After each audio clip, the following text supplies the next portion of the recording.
gago. Ilan taon ka na? 27 po. Oh. Bata? Huwag naman base sa edad, base ka sa itsura. Kasang baby. Kasang baby. Ayaw niya. Ayaw mo. Gusto po. Ikaw, ma'am. Sige, gusto daw niya eh. Oh, Okay lang. tingin. Oh. Sinabi ko, sir, ilapag ang cellphone, huwag ka magpakyut dyan kasi malikot ka. Ang hirap nyo naman kausap. Kasi paano tayo Sir, pakilapag ng cellphone, sir. Pasuyo. Okay na po. Okay na, sir. Alright. Ito, sir, ha? Gusto mo si Ma'am Dred? Tama? Opo. Gusto mo 7 anak? Okay lang. Oh. Parang sumisid ka sa kanal pero walang tubig. Sabihin mo, slightly used lang to. Tapos sa ibon naman. 7 anak, slightly used? Ano ba yun? Minsan kayo kung magsinungaling pero pag 7, hindi ko kayang pagtakpan yan. Sasabihin ko, isa lang anak mo tapos malaman niya 7. Uso yung repair. Baka akong sisihin ito. Uso yung repair. Ha? Uso naman yung repair. Kaya naman repair? din. Naman eh. Kuya, Ano, sir? May anak ka ba, sir? Napagod. Wala po. Wala. Oh, okay na to, baog. At least nakapito ka na, di ba? Okay na yun. Saan ka ngayon, sir? Sa Maynila po. Sa Cubao. Cubao, taga-Sundo ito sa airport pag uwi ng Maynila. Ah. Grabe. Bakit mo nagustuhan si Ma'am Dred? Ano, maganda. Maganda. Yun ay, yun. Huwag ka mahiya, ganyan talaga. Matras ka doon, ha?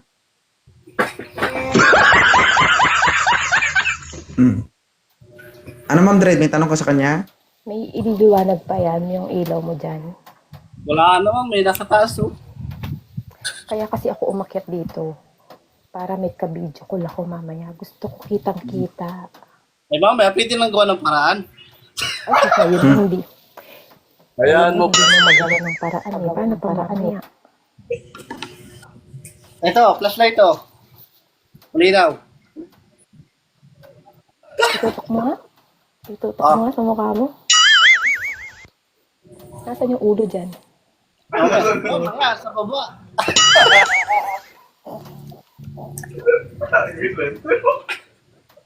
Sige na. Okay na po. Ha? Ayaw yata ni Mom. Maganda siya mo sa atin. Bungol man ka, kuya. Sige lang. Ilan taon na kayo, Ma'am? 33. 20? 33. 7 anak. Oo. Okay lang sa'yo. Masipag masyado. Kaya ng buhayin niya. Buhay na yun eh. Bakit mo pabubuhayin? Buhay na yun. Dadagdag na lang ako ng isa. Para may kamukha. Damo. Parang gusto na. Baka yun ang dahilan, sir, para maghiwalay kayo.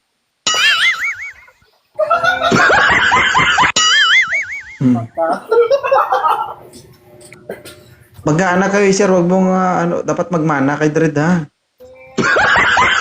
Bakit? Mabait ako. Okay lang, basta kamukha ko. Baka nga magkahiwalay kayo.